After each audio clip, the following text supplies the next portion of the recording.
ओम नमो भगवते वासुदेवाय नमः। तो आप सभी का स्वागत है मेरे YouTube चैनल पर। आज हम सुनेंगे कार्तिक मास महात्म्य का 26वां और 27वां अध्याय। तो पहले हम शुरू करते हैं 26वां अध्याय। तो प्रेम से बोलो बाकी बिहारी लाल की जय, भगवान विष्णु की जय। देवगणों के ऐसे वचन सुनकर धर्मदत्त ने कहा, सब मनुष्य भगवान विष्णु की प्रसन्नता के लिए विधिवत आराधना, यज्ञ, दान, व्रत, तीर्थ तथा तप आदि करते हैं, किंतु ऐसा कोई सरल उपाय बताओ जिसके करने से इन सब का फल प्राप्त हो। गणों ने कहा, हे द्विजश्रेष्ठ, आपका प्रश्न बड़ा श्रेष्ठ है। हम आपको भगवान विष्णु को शीघ्र प्रसन्न करने का उपाय बताते हैं। हम इतिहास सहित प्राचीन वृत्तांत सुनाते हैं, सावधानी से सुनो। प्राचीन काल में कागजीपुरी में चोल नामक चक्रवर्ती राजा राज्य करता था। उसी के नाम से उसके देश का नाम भी चोल देश ही प्रसिद्ध था। राजा चोल के राज्य में कोई भी प्राणी दरिद्र, दुखी, पापी व रोगी न था। यह सब राजा के यज्ञ करने का प्रभाव था। ताम्रपर्णी नदी के दोनों किनारों पर सोने के यज्ञ स्तंभ सुशोभित थे। हे द्विजवर, एक दिन वह राजा भगवान विष्णु के पास गया। भगवान उस समय से शैया पर योग निद्रावश सो रहे थे। राजा ने उनकी मणियों, मोतियों और स्वर्ण के दिव्य फलों फूलों द्वारा पूजा की। वह साष्टांग प्रणाम करके भगवान के चरणों के पास ही बैठ गया। थोड़ी देर के बाद राजा ने अपनी नगरी कांचीपुरी के ब्राह्मण विष्णुदास को वहां आते हुए देखा। विष्णुदास भगवान की पूजा के लिए तुलसी दल और जल लिए था।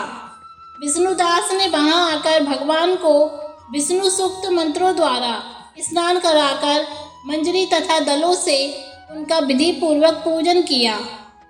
विष्णुदास को चढ़ाए हुए दलों से राजा के चढ़ाए हुए मणि, मोती व स्वर्ण के फूल ढक गए। राजा यह देखकर क्रोध में भरकर बोला, ढोंगी मूर्ख, तूने मेरी चढ़ाई हुई मणियों, मोतियों व सोने के फूलों को तुलसी दल और अपने सारे फूलों से ढक दिया है। तू भला भक्ति करना क्या जाने, क्योंकि तूने मेरे किए विचित्र श्रृंगार को बिगाड़ दिया है। राजा की बात सुनकर विष्णुदास को भी बड़ा क्रोध चढ़ आया और वह राजा के गौरव को तुच्छ समझकर कहने लगा, हे राजन, तुम भक्ति करना नहीं जानते, तुमको अपने धन का घमंड है।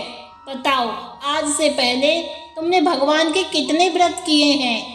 देवगण ने कहा, ब्राह्मण के ऐसे वचन सुनकर राजा ने घमंड से हंसकर कहा, हे विप्र, भगवान की भक्ति के अभिमान से यदि तू ऐसी बातें कह रहा है तो मैं पूछता हूँ, तेरे जैसे भिखमंगे ब्राह्मण में भगवान की भक्ति ही कितनी है? क्योंकि तुमने आज तक भगवान की प्रसन्नता के लिए कुछ भी नहीं किया, न तो कोई मंदिर ही बनवाया है। तुम भला इस प्रकार की भक्ति का जैसे कि तुम कर रहे हो क्या गर्व कर सकते हो? यहाँ जितने भी ब्राह्मण बैठे हैं, मेरी बात को ध्यान पूर्वक सुने और देखें कि भगवान विष्णु के दर्शन मुझे होते हैं या कि उसे। इसके बाद दोनों की भक्ति के संबंध में आप लोग जान लेंगे। देवगणों ने कहा कि ऐसा कहकर राजा अपने महल में चला गया और वहां जाकर उसने अपने पुरोहित मुदगल को आचार्य बनाकर विष्णु यज्ञ आरंभ किया। उसने उस यज्ञ में अनेक ऋषि महर्षियों को बुलाया, उनको बहुत सा अनाज और नकदी आदि दक्षिणा दी। उधर विष्णुदास भी अपने मंदिर में ही रहकर भगवान की प्रसन्नता के लिए व्रत करने लगा। उसने माघ तथा कार्तिक मास के व्रत किए, तुलसी के वन का और एकादशी को भगवान विष्णु के द्वादश अक्षर मंत्र का जाप किया। वह भगवान को प्रसन्न करने के लिए गीत गाता रहा, वह नृत्य करता रहा, नित्य प्रति व्रत करता था, भूमि पर सोता, हर समय भगवान को प्रसन्न करने के लिए माघ तथा कार्तिक के व्रत भी किए और उन व्रतों के नियमों का पालन भी किया और उद्यापन भी किया। और इस प्रकार राजा चोर और विष्णुदास द्वारा आराधना करते हुए बहुत दिन बीत गए। तो इस तरह कार्तिक मास महात्म्य का 26वां अध्याय समाप्त हुआ। श्रीमन्नारायण नारायण हरि हरि, श्रीमन्नारायण नारायण हरि हरि। अब हम शुरू करते हैं 27वां अध्याय।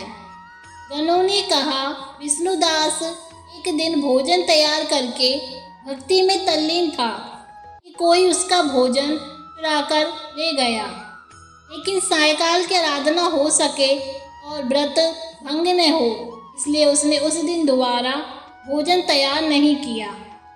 श्री नारद जी ने कहा, हे राजन, इस तरह लगातार 7 दिन तक कोई दूसरा भोजन चुराता रहा। अब वह हैरान होकर सोचने लगा कि यह तो कोई विचित्र घटना है। न जाने कौन हर रोज मेरे भोजन को चुरा कर ले जाता है। फिर भी इस देव स्थान को छोड़ना नहीं चाहिए।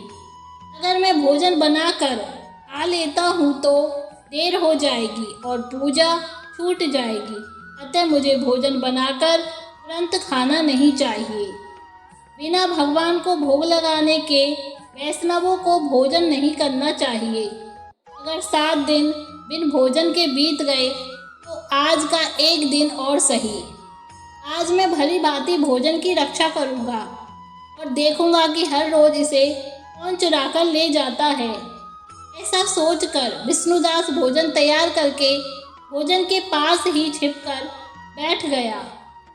उसने थोड़ी देर के बाद देखा कि वहाँ पर एक चांडाल आया, जिसका शरीर बहुत दुर्बल था। उसके शरीर पर केवल चमड़ी ही चमड़ी दिखाई देती थी।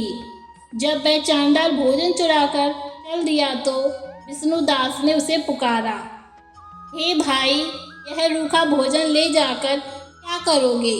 घी तो लेते जाओ। ऐसा कहकर वह श्रेष्ठ ब्राह्मण आगे को बढ़ा। विष्णुदास को अपनी ओर आता देखकर वह चांडाल तेजी से दौड़ने लगा। वह ब्राह्मण से डर गया, लेकिन दुर्बलता के कारण दौड़ तो न सकता था, अतः वह भूमि पर गिर पड़ा और मूर्छित हो गया। चांडाल को मूर्छित देखकर विष्णुदास लपक कर उसके पास पहुंचा और अपने वस्त्र से उस पर हवा करने लगा। और इसके बाद उसने जो कुछ देखा उसे देखकर वह आश्चर्यचकित रह गया। उसने देखा कि उसके सम्मुख शंख, चक्र, गदा, पद्म, पीतांबरधारी चतुर्भुज रूप, तुलसी के फूल के समान कांति वाले छाती में कौस्तुभ माला से सुशोभित साक्षात श्री भगवान विष्णु खड़े हैं। भगवान का दर्शन करके सात्विक भाव से मुक्त वह श्रेष्ठ ब्राह्मण उनकी स्तुति तथा प्रणाम कुछ न कर सका। वहीं पर सब इंद्रादि देवता भी उपस्थित हो गए और गंधर्व तथा अप्सराएं आकर गीत गान करने लगी तथा नृत्य करने लगी। ब्राह्मण उन्हें प्रणाम करने के लिए उतावला हुआ, क्यों ही वहाँ संपूर्ण देव, गंधर्व और अप्सराएं आ गई। विष्णु भगवान ने अपना स्वरूप ब्राह्मण को प्रकट कर उसका आलिंगन किया और दिव्य विमान में बैठाकर उसे बैकुंठ ले गई।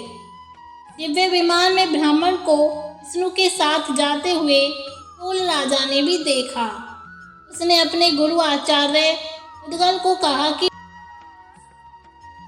मैंने जो यज्ञ आदि किए हैं वे सब व्यर्थ हुए। जितनी दान दक्षिणा मैंने ब्राह्मण को दी वह असफल हुई। विष्णु भगवान के दर्शन नहीं हुए। विष्णुदास ब्राह्मण ने केवल श्रद्धा से भक्ति की। उसके प्रभाव से विष्णु भगवान ने आकर उसको दर्शन दिए, इसलिए भक्ति ही सर्वोपरि है। मुझे भगवान के दर्शन के लिए राजकाज त्याग कर भक्ति करनी चाहिए। राजा के कोई पुत्र न होने के कारण अपने भांजे को राजगद्दी का अधिकारी बना दिया और आप विष्णु भगवान की भक्ति करने लगा। बहुत काल तक भक्ति करने के बाद भी विष्णु ने दर्शन नहीं दिए तो वह अग्नि कुंड में कूद पड़ा। अग्नि में प्रकट होकर भगवान विष्णु ने राजा को गोदी में उठा लिया और कहा कि मैं तेरे त्याग और भक्ति से बहुत प्रसन्न हूँ। उसका आलिंगन कर उसको दिव्य विमान में अपने साथ बिठाकर वैकुंठ में ले गए। विष्णु जी ने अपने समान रूप वाले ब्राह्मण को पुण्यशील और राजा चोल को सुशील नाम देकर दोनों को अपना द्वारपाल बनाया। तो बोलो विष्णु भगवान की जय। तो इस तरह कार्तिक मास महात्म्य का 27वां अध्याय भी समाप्त हुआ। श्रीमन्नारायण नारायण हरि हरि श्रीमन्नारायण